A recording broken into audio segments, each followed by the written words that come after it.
నేనైతే ఇప్పుడు మా పొలిమేర దగ్గరికి అయితే బయలుదేరుతున్నాను అనమాట. ఎందుకంటే మా విగ్రహం అయితే వచ్చేస్తుందంట మా పొలిమేర దగ్గరికి. మా వాళ్ళైతే ఫోన్ చేసి నువ్వైతే వచ్చేయి అన్నారు. నేనైతే బయలుదేరేసాను. నేను వెళ్ళేసరికి అయితే మా వాళ్ళైతే పిల్లకాయలంతా రోడ్లో వెయిట్ చేస్తా ఉన్నాను అనమాట మా బొమ్మ. నేనైతే చిన్నప్పుడు అయితే వీళ్ళలాగే వెయిట్ చేస్తా ఉండే అనమాట. బొమ్మ ఎప్పుడెప్పుడు వస్తుందని.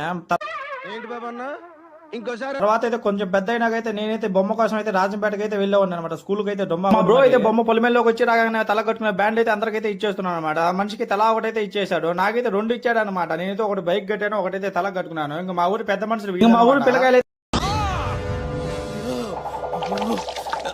అయితే బొమ్మను చూసేదానికి అయితే ఎగిరెగిరి చూస్తున్నాను అనమాట. పిల్లకాయలు అయితే తలా ఒక బ్యాండ్ అయితే కట్టేసుకున్నారు తలకి. చూసేదానికి ఎంత బాగుందో. ఇంకా మా బ్రో అయితే చూడండి పటాకులు అయితే ఎట్లా కాలుస్తుంది. ఇంకా మేమైతే డ్రమ్స్ వచ్చేంత వరకు అయితే పటాకులు అయితే కాల్ చేస్తున్నాము. మొత్తానికి డ్రమ్స్ అయితే వచ్చేసాయి. ఇంకా మా వాళ్ళ హడావిడి అంతా ఇంత కదనమాట. డాన్సుల మీద డాన్సులు అయితే వేసేస్తా ఉన్నారు. ఇంకా మా మామని అయితే ముంచేశారు అనమాట కుంకాల మీద. మా బొమ్మను అయితే తీసుకొచ్చి మండపంలో అయితే పెట్టేసాం అనమాట. దీనికి పార్ట్ 2 వీడియో అయితే ఉందన్నమాట. చూసేదానికి ఇంకా చాలా బాగుంటుంది అనమాట. ఇంకా నా వీడియోస్ కోసం అయితే మిస్టర్ జనా వ్లాగ్స్ అయితే ఫాలో చేసేయండి.